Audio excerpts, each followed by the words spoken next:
You might have pictured powerful ancient rulers laid to rest in these impressive Stone Age tombs in Ireland.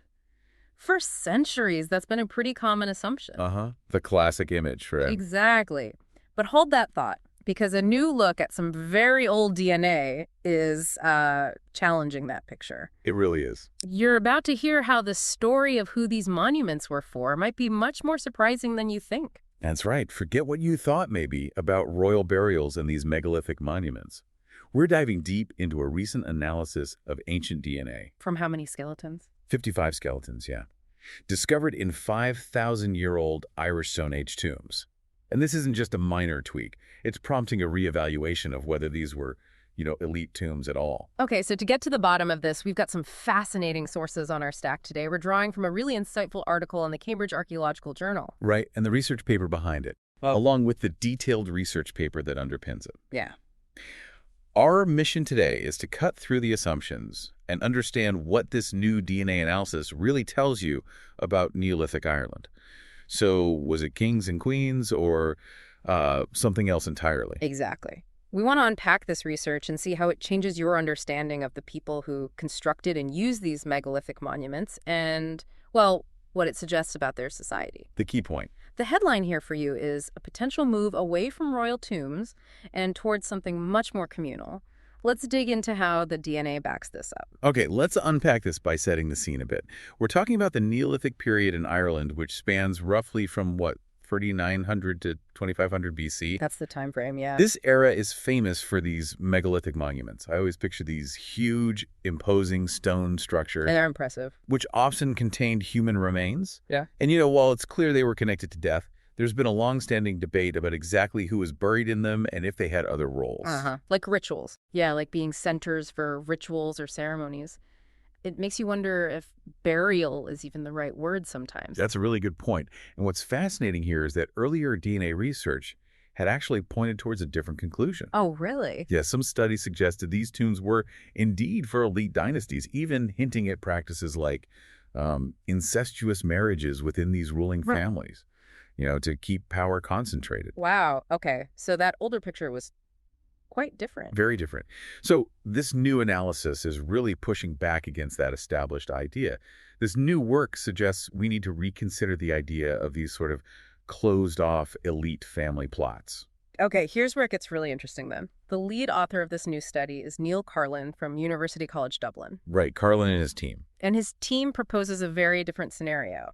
They suggest these megalithic monuments might have been more like community gathering spots. Yeah, think about it. Places where people came together for work, maybe for feasting, and yes, for dealing with the deceased. And this all seems to follow a significant shift from earlier, simpler ways of dealing with the dead. Exactly. So instead of just elite burial chambers, maybe these were central to the life of the whole community in multiple ways. It's a big shift in thinking. So connecting this to the bigger picture, there are different types of ancient graves in Ireland, right? It wasn't just one kind of monument. No, not at all. Archaeologists have identified 4 main categories, basically. There were 3 simpler forms used in the early Neolithic period. Okay. And then, around 3,300 BC, we see the emergence of what's called the developed passage tomb. Understanding this timeline, this evolution of tomb types, is really key to grasping the social changes that were happening. Right, passage tombs. These are the iconic ones, aren't they? Large circular mounds with a stone corridor leading into a central chamber. That's them. Instantly recognizable. And they're actually older than Stonehenge and the Egyptian pyramids, which is just mind-blowing. It is. Think about that for a moment. Older than the pyramids. It really puts the timeline into perspective for you. Newgrange is probably the most famous example that might pop into your mind. Definitely. And the key finding from Carlin and his team's analysis of these passage tombs is quite striking. What is it? The majority of individuals buried within them did not have close genetic ties. No close ties. Really? Yeah.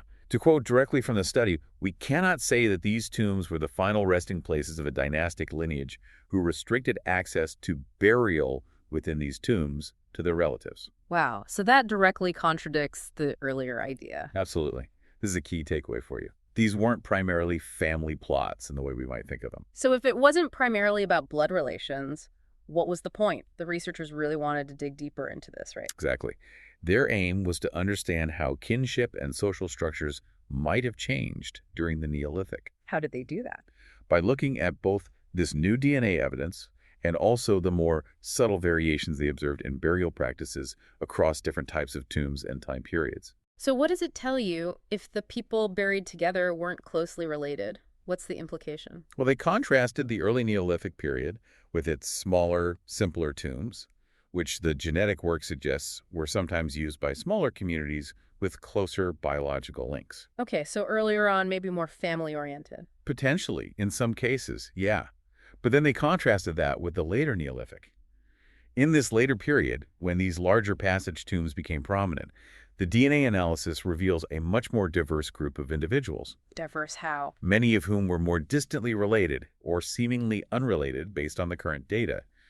This suggests a significant shift in how communities were organized and maybe who was considered part of the collective group memorialized in these grand structures. And Neil Carlin himself put it really well when he said, "We argue that this reflects how the kin groups using these tombs were interacting on a larger scale." Right, expanding their networks. And more frequently, choosing to have children with others from within these extended communities. It paints a picture of people reaching out beyond their immediate family groups. It does. So maybe the construction and use of these massive tombs was actually a catalyst for bringing different groups together, for fostering wider social connections. But what triggered the shift, do we know? That's the million-dollar question, isn't it? The researchers acknowledge that the exact cause isn't clear, but they have a compelling suggestion. Yes. They point to the clusters of passage tombs found across Ireland. You often find groups of them together. Right, like at Carrowmore or Brún Abuin. Exactly. They suggest that these clusters might indicate disparate groups coming together for ceremonial activities, perhaps on a seasonal basis. Think of it like different communities converging on a significant place for important events, rituals, and burying their dead together, Okay, so instead of a hierarchical society dominated by powerful dynasties, which was the old model. the researchers are proposing a revised view of Neolithic society as potentially a more equal society. That's a pretty significant shift in perspective. It really is.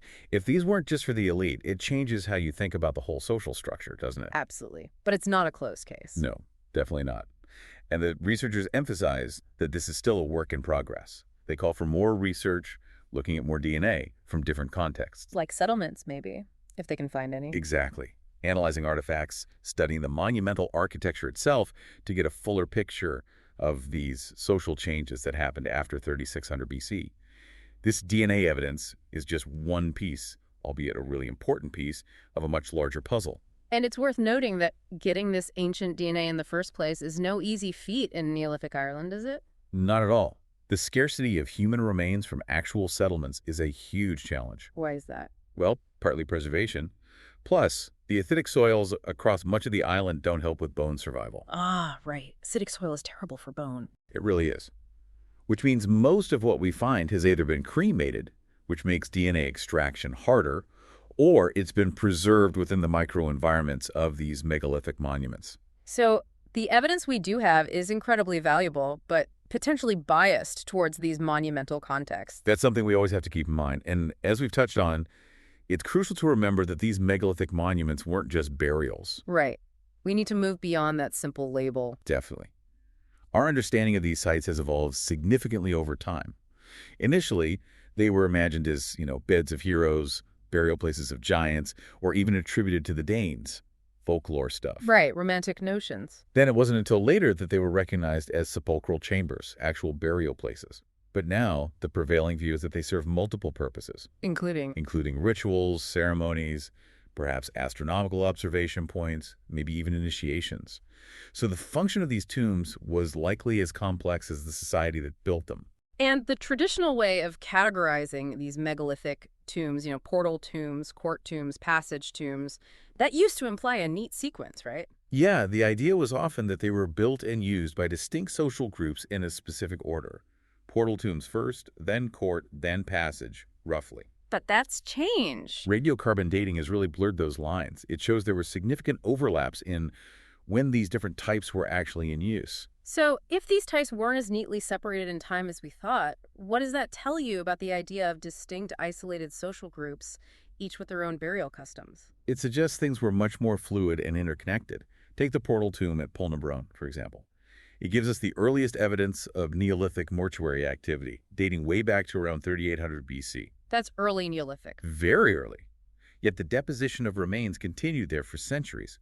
And we now know that passage tombs emerged surprisingly early too, around 3750 Cal BC, overlapping with the initial use of court tombs. So different styles were coexisting? It certainly looks that way. This overlap suggests a more dynamic and perhaps interactive set of practices across different communities rather than rigid, separate traditions. And there were other types too, like Linkardstown type tombs. Yes, those are different again. Large earthen mounds, usually with a central stone cyst, often containing just 1 to 4 unburnt bodies, predominantly male, it seems. Fewer people, unburnt remains. Exactly. They're not as numerous as passage tombs, and they seem to represent another distinct funerary tradition existing at the same time. It just highlights the complexity and a variety of social and kinship structures in Neolithic Ireland. It wasn't monolithic. So the picture we're getting is much more complex than a simple linear progression of tomb types. Much more. It seems there were potentially 3 or even 4 different funerary traditions being practiced simultaneously in Neolithic Ireland for a while. And the really famous developed passage tombs like Newgrange, when did they come in? They emerge a bit later, mainly between 3300 Yeah. and 3000 BC. That's when you get the big ones like Newgrange, Knowth, and Douth. And also other similarly dated sites like Ballinahaddy and Millen Bay, which share some developed features but have slightly different structures.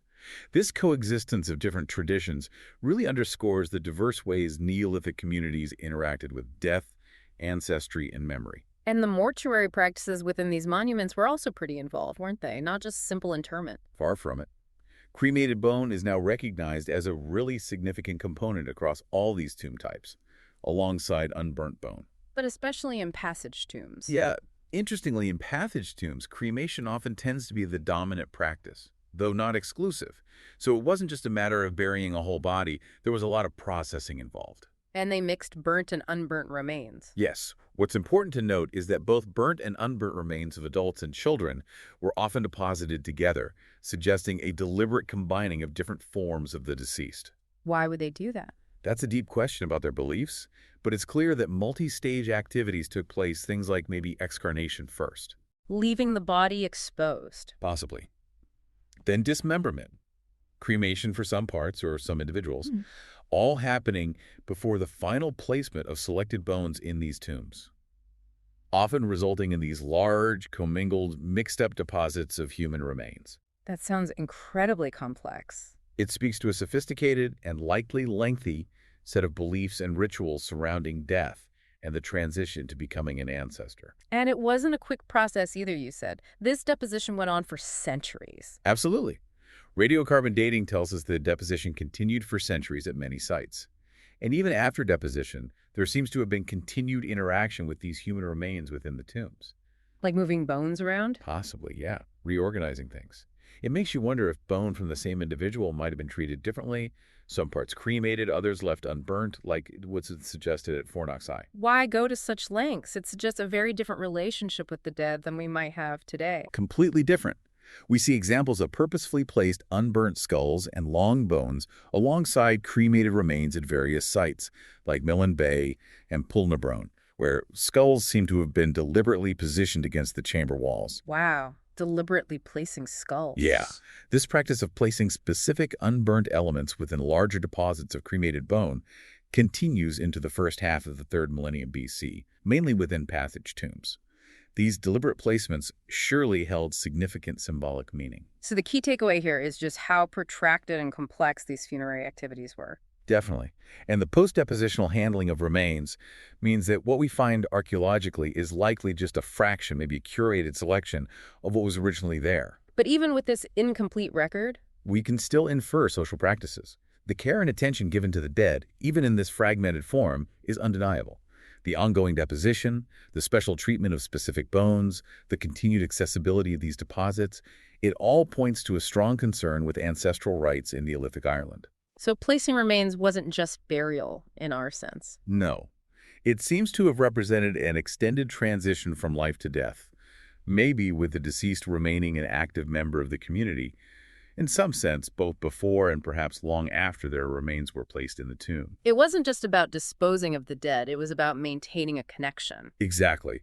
A connection, a relationship with the ancestors, mediated through these monuments and rituals. Of course, we still don't know what proportion of the community actually underwent these elaborate mortuary rituals, do we? That's a huge unknown. There was clearly some kind of selection process at play, creating what's been called the visible dead, the people represented in the tombs. And it's crucial to remember, as you said, that special treatment in death doesn't automatically mean high status in life. Absolutely not.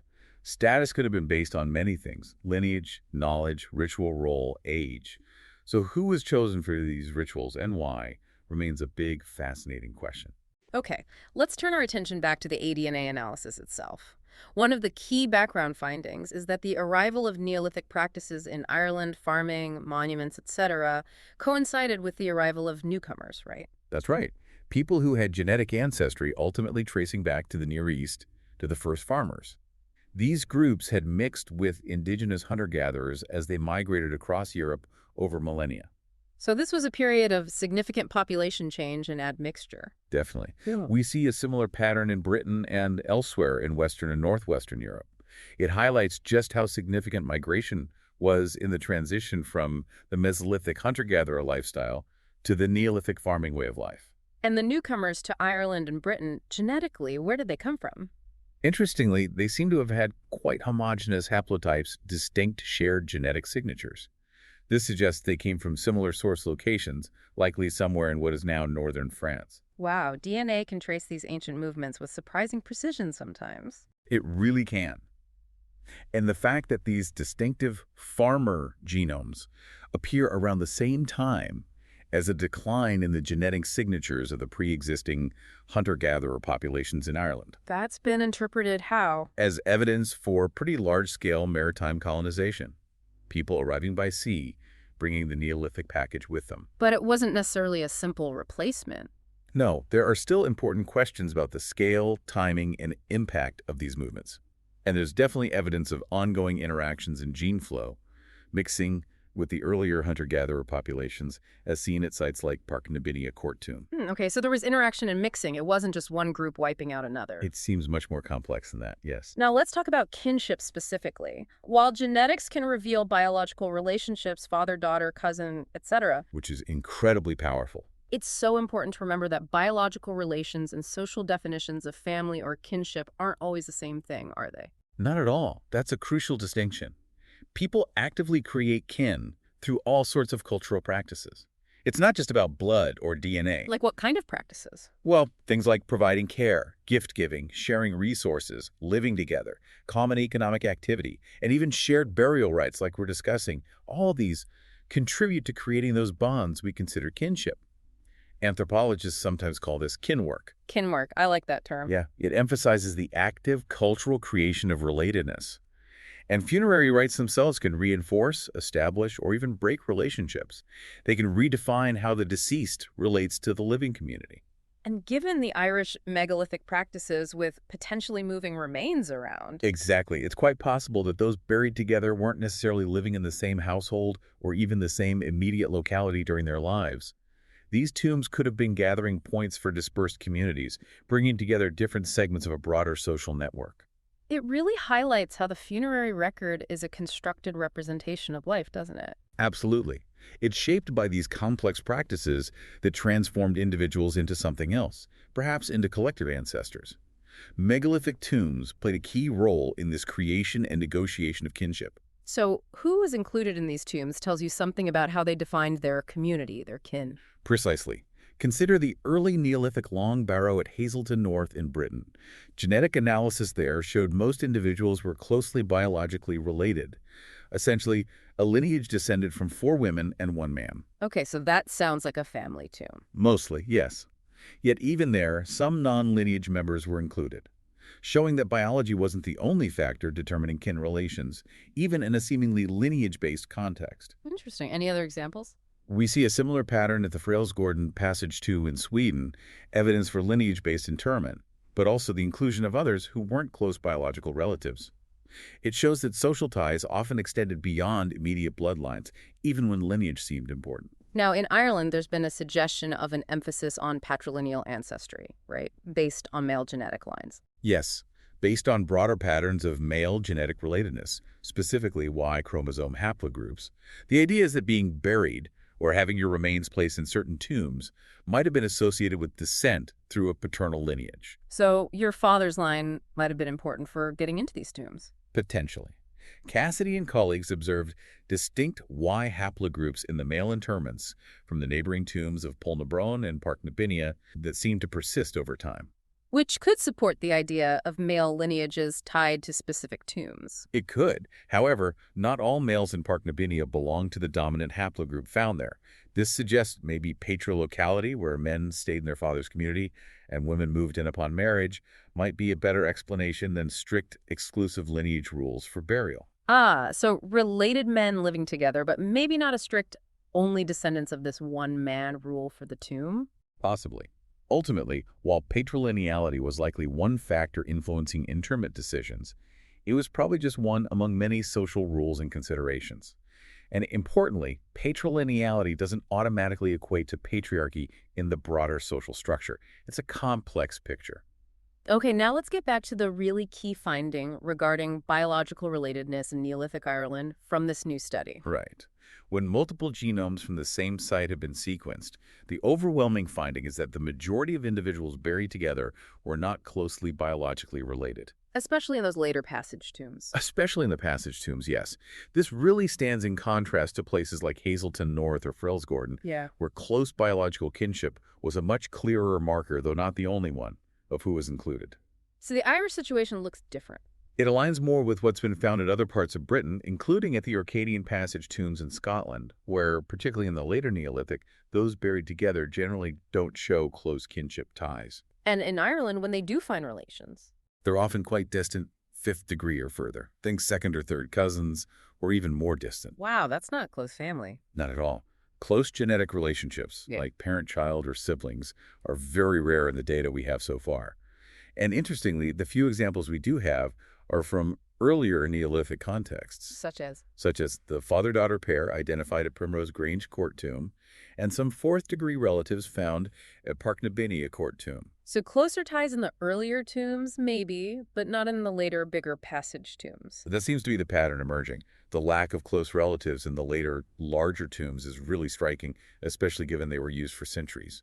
It's striking that no such close relations have been found at Polnabron, despite its long use, or within closely associated bone groups at other sites. Exactly. Even a possible first- or second-degree relationship that was initially suggested between individuals from the Listockle Passage tomb at Carramore and the Primrose Grange Court tomb, dating after 3640 Collical BC, hasn't been verified by further analysis. So even after long periods of use, these generally don't look like family vaults in the way we might understand them. Not based on close biological ties, no.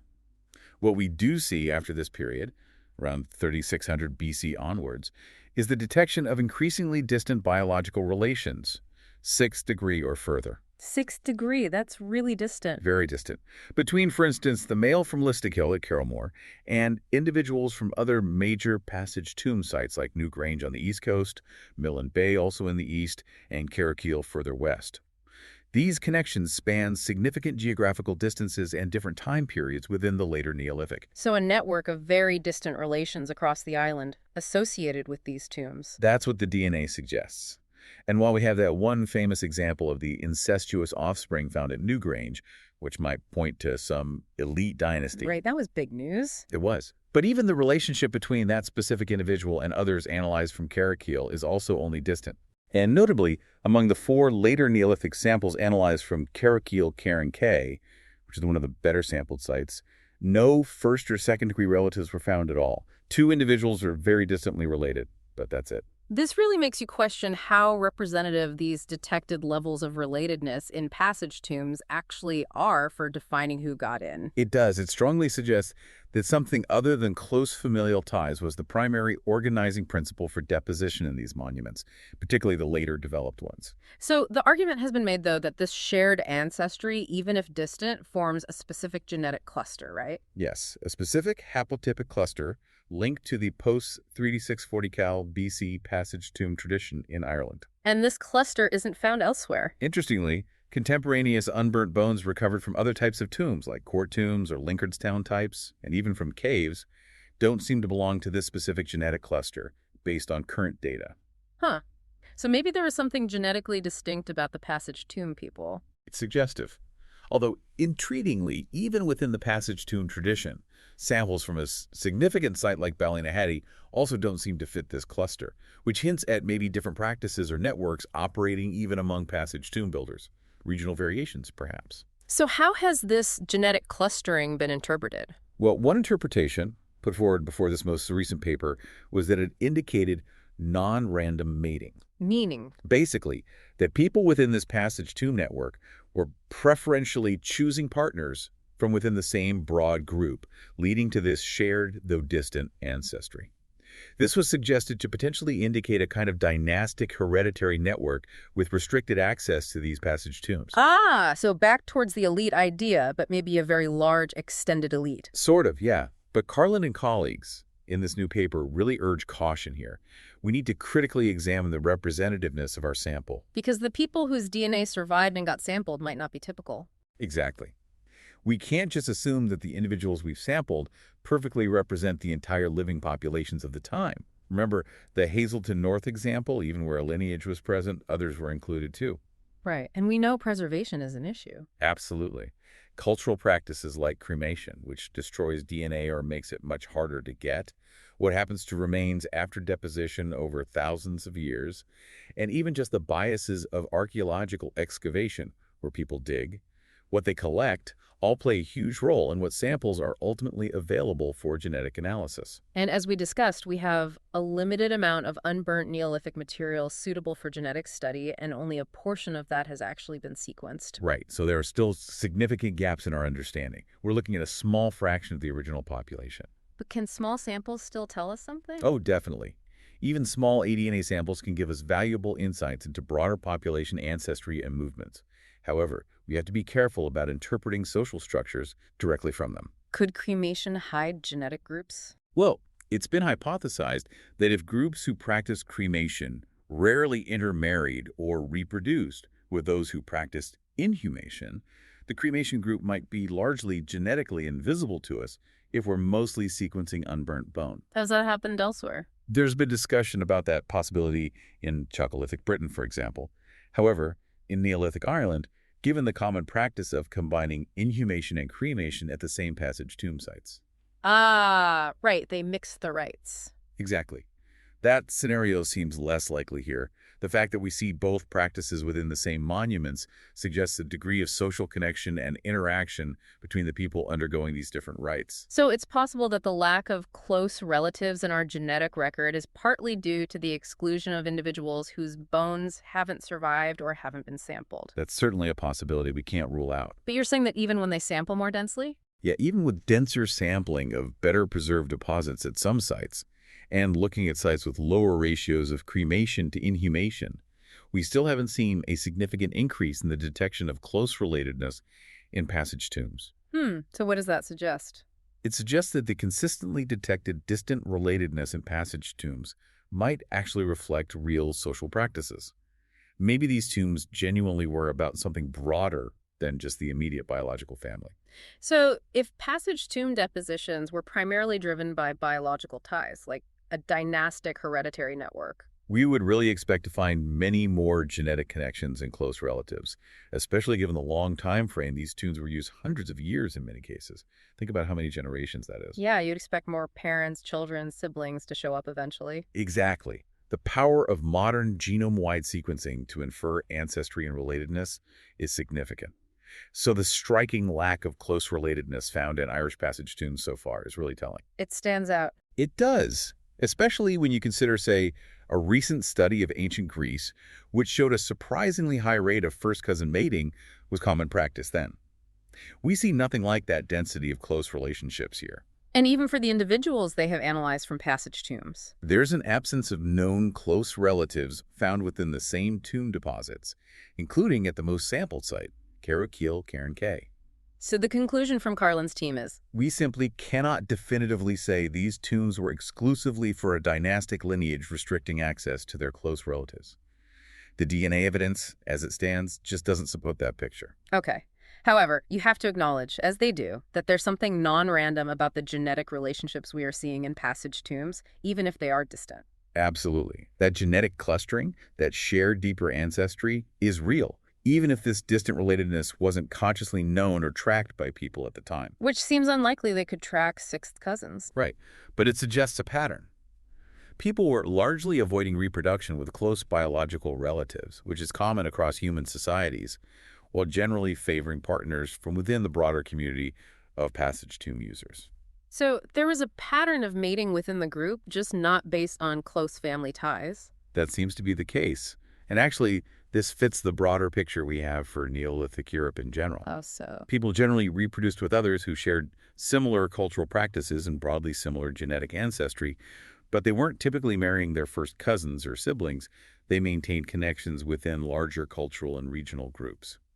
So Ireland fits that pattern, but maybe the passage tomb network was a particularly strong example of this kind of endogamy within a wider cultural group. Possibly. What seems to set the Irish passage tomb cluster apart from maybe more intensely inbred, smaller island populations like potentially Neolithic Malta or Orkney is that Ireland had pretty sizable communities and evidence for quite extensive interaction networks, particularly with Britain. So it suggests a society that was both interconnected within Ireland among passage tomb users and also looking outward. Yeah, potentially more open and interconnected than maybe previously imagined if you just thought of isolated elite dynasties. Okay, this leads us to an alternative interpretation offered by Carlin and his team, right? Tying the genetics to the archaeology. Exactly. They argue that the genetic patterning we see actually aligns really well with the archaeological evidence for social developments in Neolithic Ireland, especially after 3600 BC. What's the connection? Around the 4th millennium BC, the different types of tombs we've discussed, portal, court, simple passage tombs, Linkardstown types, they all show distinct characteristics in their architecture, location, contents, and likely the rituals performed there. Suggesting what? Suggesting they were linked to particular communities of practice, groups of people who shared specific ways of doing things, including how they dealt with their dead, and how they used these practices to shape and mark ancestry and social relations specific to each tomb type. So the way they built and used their tombs reflected how they saw themselves as a community. Precisely. Before about 3600 Cal BC, social groups seem to have interacted on a somewhat smaller, more local scale. Portal and court tombs, along with the earlier simple passage tombs, were generally smaller, less visible, more localized monuments. And their contents sometimes linked to houses. Yes, and their contents often show links to contemporary houses or settlements nearby. This fits okay with the occasional closer genetic relationships found in some of them, like at Primrose Grange and Park Nabinia, maybe reflecting smaller, more localized kin groups using these specific sites. What about portal tombs like Pulnabrone? Interestingly, archaeologist Alison Sheridan, building on earlier work by Powell, has suggested that portal tombs specifically might not have been primarily concerned with demonstrating lineage, which could help explain the lack of close biological relations found at Pulnabrone over many generations of use. And the Linkardstown tombs. They represent yet another different kind of social interaction, or kin work, likely focused on fewer individuals, possibly specific roles or statuses. So each tomb type seems to tell a slightly different story about how kinship and community were expressed. So it's really only later, after 3600 BC, that things change on a bigger scale. Yes, it's really only in the later 4th millennium BC that we see the emergence of new social practices connected specifically with these large, developed passage tombs. And these practices seem to have facilitated much wider social connections across the landscape. And we have evidence for these wider connections beyond just the DNA. Yes, strontium isotope analysis, which can indicate where people grew up based on the geology absorbed into their teeth, has been done on remains from sites like Carrickeel and Bellinati. And it shows. It indicates that diverse populations, including individuals who were clearly non-local to the area where they were buried, were coming together at these monuments. People were moving around or being brought there after death. Exactly. And these developed passage tombs also show strong architectural and symbolic links beyond Ireland, particularly to Western Britain, places like Orkney. Which also has amazing passage tombs. Incredible ones, yes, but also connections further afield to Brittany and France and even Iberia. So these weren't isolated Irish phenomena. They were part of a broader Atlantic European network of ideas, practices, and probably people moving around. So the alternative idea is that the genetic clustering we observe in Irish passage tombs relates to this development of more expansive forms of kinship. That's the core argument, where distantly biologically related people were interacting more frequently and perhaps more intensely across greater distances, drawn together by participation in the construction and rituals at these major centers. So this kinwork created new social networks. Yes, new networks of relatedness that included but also transcended biological ties. They were creating community through shared practice, shared belief, shared monumental effort, not just shared immediate blood. And we see evidence of this in the multiple characteristics of these developed passage tombs. Absolutely. Think about their features. They were much larger, often built in deliberately elevated and highly visible locations in the landscape. Making a statement. Definitely. Their entrances were frequently aligned with each other, or with significant astronomical events like the winter solstice sunrise at Newgrange. Connecting them to the cosmos and to each other. Precisely. There was often intervisibility between larger and smaller tombs within dense clusters or cemeteries, and they were increasingly located away from everyday settlements, suggesting that people maybe undertook seasonal journeys or pilgrimages to access them. All pointing towards these sites being central gathering points for potentially large dispersed communities. That's the idea. Brú na Bóinne, the Boyne Valley Complex, is a perfect example. It has a huge concentration of at least 40 monuments, including the giants, Knowth, Knowth, and Newgrange. And building those took enormous effort. Massive effort. The construction involved both local stone and non-local materials, like the quartz for the facade at Newgrange, brought from significant distances. This required large-scale cooperation. Which itself builds community. Exactly. It likely fostered social cohesion through that collective labor. You could say they were literally constructing kin relations as they constructed the tombs. And importantly, is there evidence this was directed by a powerful elite? There's actually no clear, unambiguous evidence for elite-driven construction in the way we might think of, say, Egyptian pyramids built for pharaohs. It suggests potentially more fluid or collective power dynamics. Maybe leadership emerged for the project but wasn't necessarily hereditary or autocratic. Okay, and the architecture itself facilitated ongoing interaction. Yes, the architecture of these developed passage tombs seems designed to facilitate ongoing exchanges between the living and the dead, and maybe even among the dead themselves within the tomb. How so? You have the megalithic art, the motifs carved onto the stones, which often highlight important thresholds or locations inside and outside the tomb. Their accessibility allowed for the continued deposition of diverse remains, human, animal, artifacts over centuries, often in various states, burnt, unburnt, fragmented. So the tombs remained active places. It's very active. We also see evidence of reworking and redecoration of the stones over time, and even the circulation or movement of some decorated stones between monuments. Sharing sacred objects. Perhaps. And the exteriors are interesting too. They often have straightened facades, maybe curbstones defining a ritual area, and sometimes recessed entrances. This seems designed for larger ceremonial gatherings happening outside the tomb entrance, supported by the artwork, external stone settings, and deposits found there. So a stage for public ritual involving the wider community? It really looks that way. A space for ongoing interaction and ritual connecting people, place, ancestors, and the cosmos. Therefore, the genetic clustering likely arose from this kind of intense networked kinwork. Rather than being solely the result of a strictly hereditary closed network. That's the argument. How would that work genetically? Over centuries, the preferential choice of reproductive partners from within this extended community of passage tomb users, people you interacted with regularly through these shared activities, even if they were only distantly related biologically, led to these shared ancestral haplotypes becoming more common and dispersed across space and time within that network. Ah, so the distant relatedness is a byproduct of marrying within the broad cultural group. Exactly. It explains the pattern of distant genetic relations found linking places like the Carrowmore and Carrowkeel cemeteries in the northwest with Newgrange in the east and Millen Bay. The continuity of shared ritual practices within a relatively insular environment. Ireland is an island, after all, likely explains the persistence of this pattern of distant biological relatedness over a long time. But we still need more data to know how distinct these passage tomb people were from everyone else. Yes, that's a key question. How genetically distinct were the individuals interred in passage tombs compared to the wider contemporary population after 3600 Cal BC? Current sampling is still limited, especially from non-monumental contexts. The story is definitely still unfolding. Interestingly, you mentioned the Northwest as potentially important. Yes, there's a suggestion the developed passage tomb network may have originated in northwest Ireland sometime after 3600 BC. Why are? There are strong architectural and siting links between the earlier, smaller passage tombs found there, like at Carrowmore, and contemporary court tombs, which are also concentrated in that region.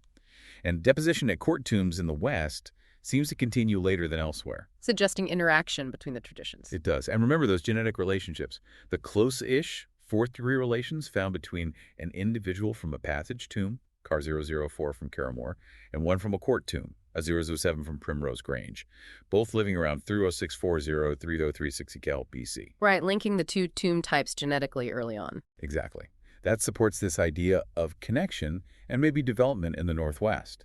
The more distant relations found later between that same Carrowmore individual, Carrow 4, and others at Carrowkeel, Newgrange, and Millen Bay, would then indicate significant long-term interaction networks developing between the northwest and eastern parts of the island. How would they travel?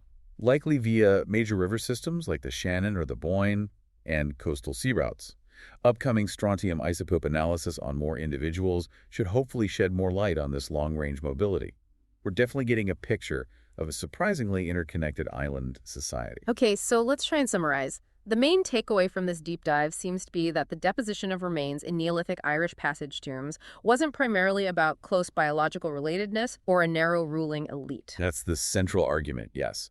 Instead, it seems to reflect a shift towards broader cultural and religious networks. And the development of this kinwork. Yeah. Exactly. Socially important relationships. That included, but crucially went beyond, just immediate blood ties. So yeah, maybe forget the image of isolated royal families hoarding access to these tombs. It really challenges that idea of a society rigidly controlled by powerful dynasties, doesn't it? It does, and instead it suggests a later Neolithic Ireland where perhaps a wider community was connected by shared cosmological beliefs and complex practices enacted through collective activities at these incredible monumental sites. So the Grand Stone Age tombs of Ireland weren't necessarily just for a select royal few, but perhaps for a much wider community, connected by something much more complex and frankly more interesting than just blood.